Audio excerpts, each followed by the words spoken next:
At 35,000 feet over the South China Sea, a Boeing 777 carrying 239 people was cruising normally through the night. The weather was calm, the cabin lights were dim, most passengers were asleep. At 1:19 a.m., the captain signed off with air traffic control.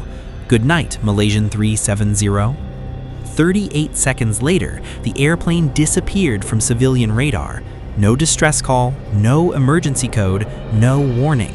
But it didn't crash, it turned around, and for nearly 7 hours, someone continued flying that aircraft into the darkness. In a world tracked by satellites and surveillance, how does a modern airliner simply vanish? This is the mystery of Flight MH370. March 8, 2014.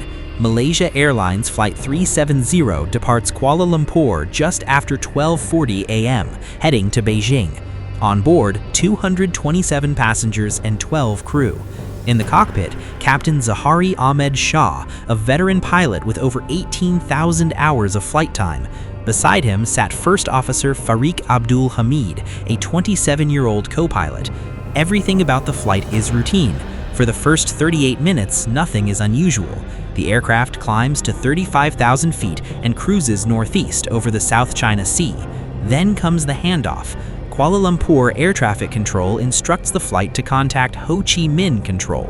The captain responds calmly, and seconds later, the aircraft's transponder, the system that broadcasts its identity and altitude, stops transmitting. It doesn't fail automatically, it has to be switched off. 2 minutes later, the plane disappeared from civilian radar. In Vietnam, controllers wait for MH370 to check in. It never does. At this point, everyone assumes a technical glitch, but something else was happening, something almost no one knew at the time.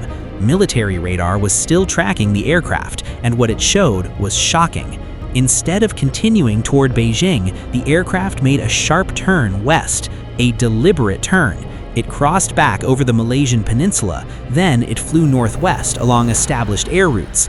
This wasn't random drifting, this wasn't turbulence. The path suggests controlled navigation. Whoever was flying that plane knew exactly what they were doing.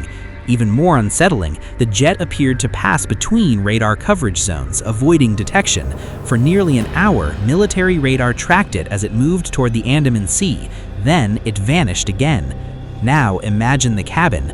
Passengers asleep, cabin crew unaware, no announcements, no visible panic, just a silent airplane changing direction in the middle of the night.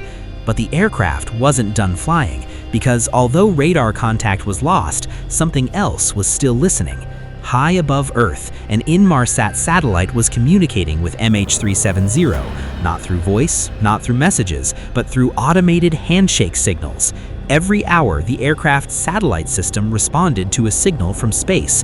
Ping at 2:25 a.m., ping 3:41 a.m., ping 4:41 a.m. For 6 hours after disappearing from radar, the plane continued sending these faint electronic handshakes. By analyzing the timing of those signals, engineers determined something chilling. The aircraft was no longer heading north, it was heading south, deep into the Indian Ocean, far beyond normal flight paths, far from any airport. The final handshake came at 8:19 a.m. Shortly after that, investigators believe the engines flamed out from fuel exhaustion. The aircraft likely descended into one of the most remote stretches of ocean on Earth. And then, silence.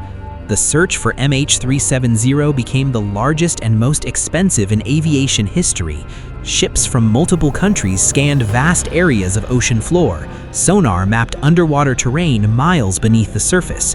Months passed, then years. Only fragments were found. A wing flaperon washed ashore on Reunion Island. Additional debris surfaced along the African coast. Confirmed pieces of MH370, proof that it ended in the ocean, but the main wreckage and the flight recorders remain missing. Without them, the final minutes are unknowable. So what happened? Was it deliberate? Investigators examined the captain's home flight simulator and found routes extending into the southern Indian Ocean. Was it hijacking? 2 passengers boarded with stolen passports, but no group ever claimed responsibility. Was it catastrophic failure? If so, why the deliberate turn? Why the continued controlled flight?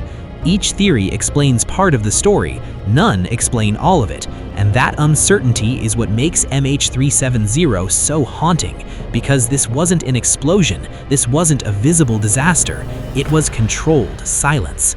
Somewhere beneath miles of dark water, the answers still wait. 239 people boarded that flight expecting to land in Beijing. Instead, they became part of one of aviation's greatest mysteries. If this story made you think, I'd like to hear your perspective. What do you believe happened that night? Share your theory in the comments. And if you want more deep dive aviation documentaries like this one, subscribe and turn on notifications, because some mysteries may fade with time, but this one still echoes across the ocean.